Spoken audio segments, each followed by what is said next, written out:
Okay, I think I got this thing working. I'm happy I got my face in the image now. It's cool.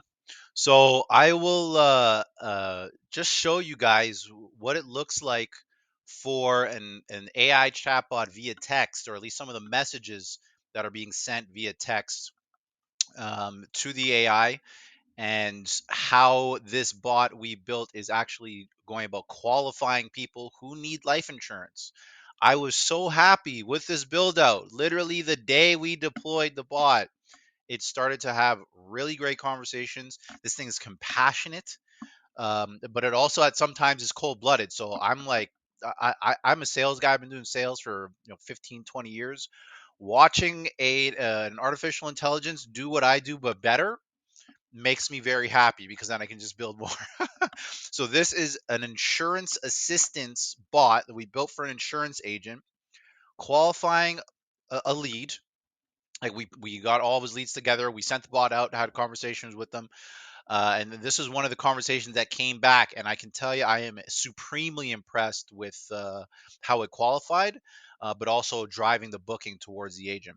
So you can see how the conversation with the bot started out. It's like, hi, Alon, first name, very important. We learned very, very quickly if we're going to have high response rates, or if we're going to have better stance with mail carriers and trying to get messages through.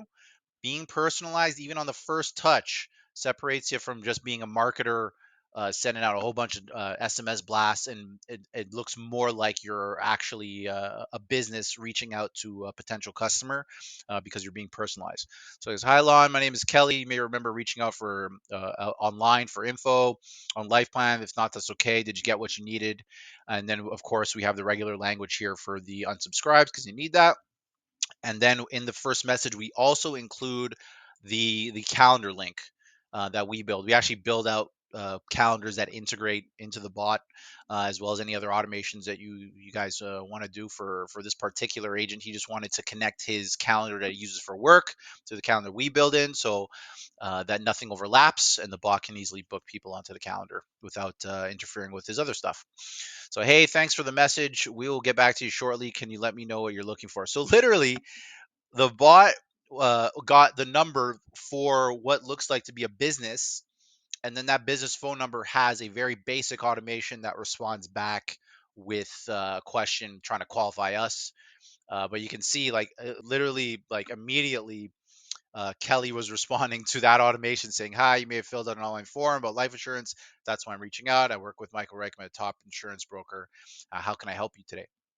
So the bot thinks it's in conversation with the human right now, so it's just carrying on how it would via its training.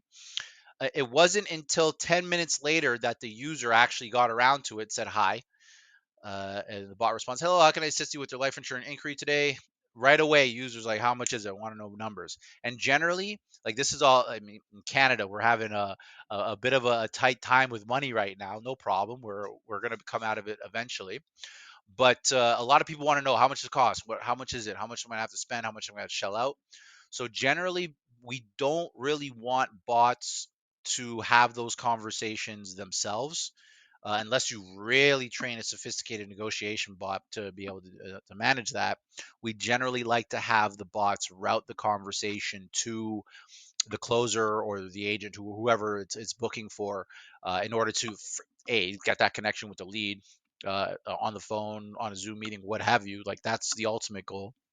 But B, we don't want to leave numbers behind that we might regret in the future. And generally, agents are probably going to get a far better idea on potential numbers for services than an AI would, without having more information. Like, the AI literally just has the guy's name and his phone number, and I think his email as well. So, as an assistant, I can't provide exact rates on plans, or Michael Reichman, a licensed insurance broker, can help you. Do you want to set up a call with him? Right away, the guy's like, not now. Can you give me an idea of cost?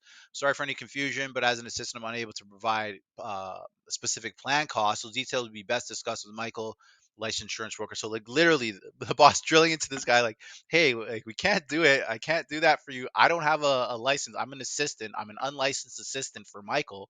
I literally just connect him with those who need insurance. But this is where it gets really, and this is where I think, you know what, like as much as I love Michael, Michael might be just having a bot do all the opening and closing for him eventually over the next few years here, because Kelly gets into a level of sophisticated qualification that even me, I think I'm a great sales guy, but I pale in comparison to what these bots can do. So I want to show you what type of insurance package, what type of life insurance packages you have. Literally just like a chopped together text over two. Still able to respond. Like Kelly's literally taking in all the information that's being sent by the user. All of the bots, they have a memory of the conversation.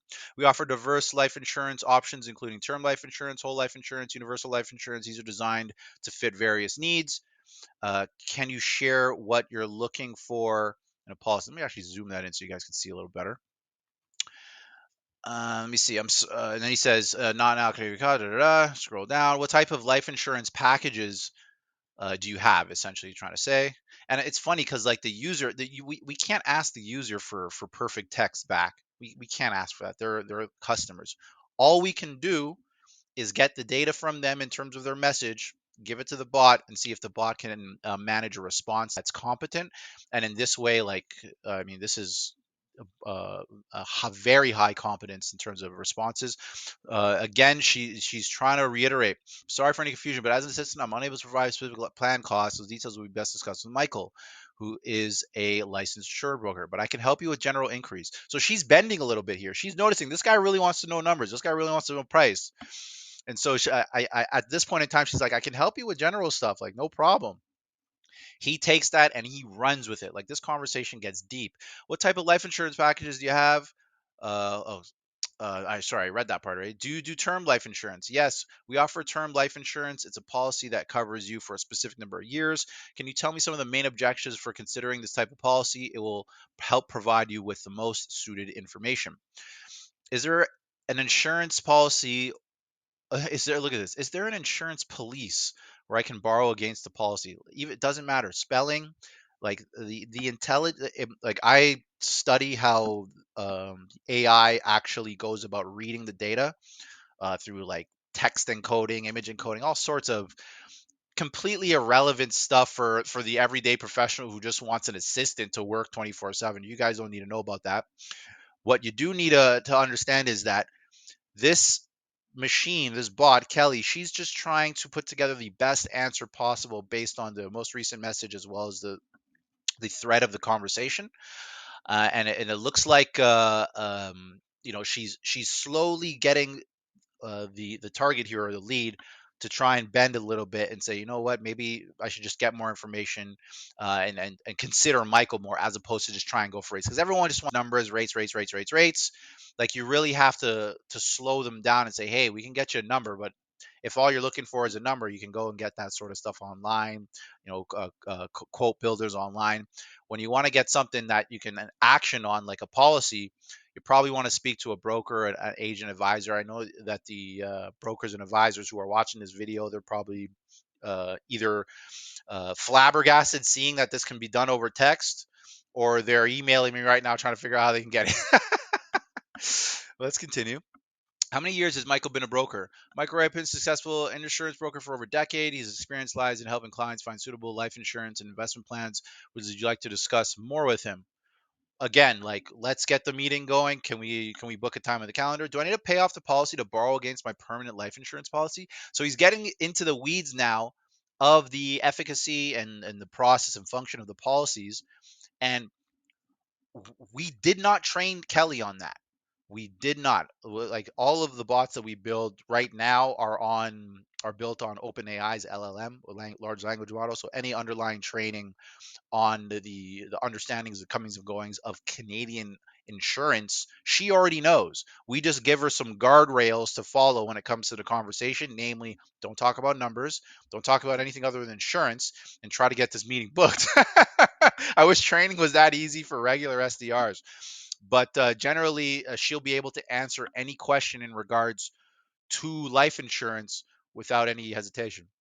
So not necessarily in many cases you can borrow against the cash value of your permanent life insurance policy even before it's fully paid off. However, your specifics Michael recommend or however for specifics Michael recommend our licensed broker can give you clear and accurate details. Want to set up a call? Like she's just like always be going for that meeting. I love it because that's what we trained her to do. Literally like always try and get the booking done. But this guy, he's resilient. I mean, which customers in Canada are not resilient? Which ones are not getting their way? Because it's really hard for a lot right now. But again, all of this conversation, this wasn't being had by anyone on Michael Reichman's team that was feeling the pressure of trying to answer these questions. This was all happening in the background. Michael is doing his other thing. What time was this happening? This is at night, so Michael's probably like eating dinner, and this conversation's going through. The booking appears on his calendar. He just has to have that call whenever it comes up. So all of this stuff happening even before Michael even gets to see it. It's not his problem.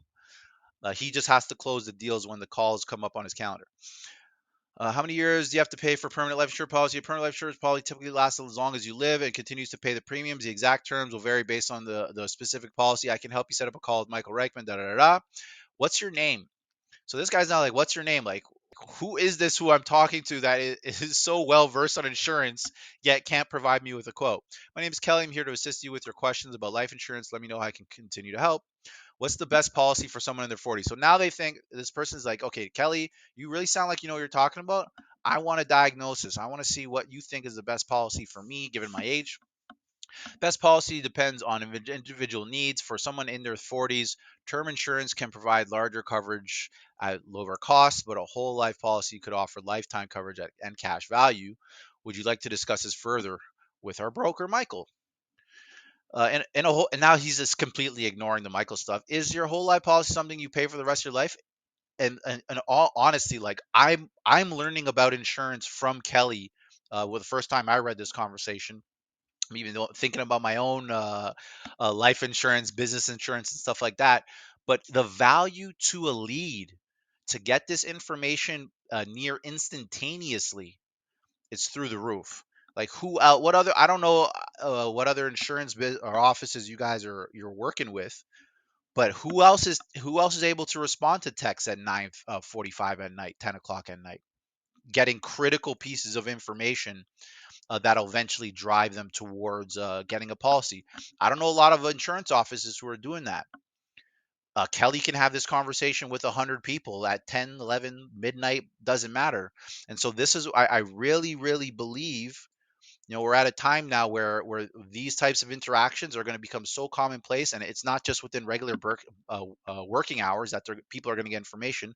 They'll be able to get information whenever they want. And that type of service, that's going to drive more sales, definitely. Yes, typically whole life insurance involves paying premiums for your entire life. It can provide lifetime coverage and cash value accumulation. However, details can vary. Chat with Michael, you can get the precise information. Perfect. So what's the largest coverage of whole life insurance packages you offer? Coverage limits for whole life insurance can vary greatly based on factors like health, age, and other personal circumstances. For precise coverage limits, I recommend booking a call with Michael Reitman, our licensed broker. Still going for it. Perfect health, 47. Looking for 5 million whole life insurance. How much would it cost? Like, please give me a number, Kelly. Please. I'm sorry for any confusion. Again, as an assistant, I can't provide specific plan costs. It's something your license broke. So Kelly held firm on pricing throughout that entire interaction. And this gentleman then booked a call, went through the automation machine, and got onto Michael's calendar. And so I don't know about your SDRs, but I've trained SDRs in the past. These and if they're new, they break on how much does it cost? How much service cost? They break like right away, and then you lose any sort of value build up for your offering. Or in addition to that, they aren't able to answer these types of technical questions or questions in regards to function and policy because they just don't know, or they're not well trained enough, not well studied enough.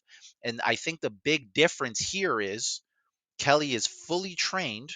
I mean, 99.999%. I don't know how much more we can give her. She's always working. Like she quite literally never stops. If you were to text her right now, you could probably get a meeting booked. Yeah, not probably, you could. And she can be retrained for anything. And she can go out and speak to people you already have contacts for. Like this is I'm I was very, very, very impressed with this particular one because we got bots for city, we got bots for businesses. They're always working, like churning out emails and all that stuff. But this was for just one guy who was working his operation, and he wanted to take it to the next level, at least scale some of his communications a bit higher, and he was able to do so with literally one deployment. So I was so happy with this. We're gonna keep pushing Kelly out to the rest of his contacts.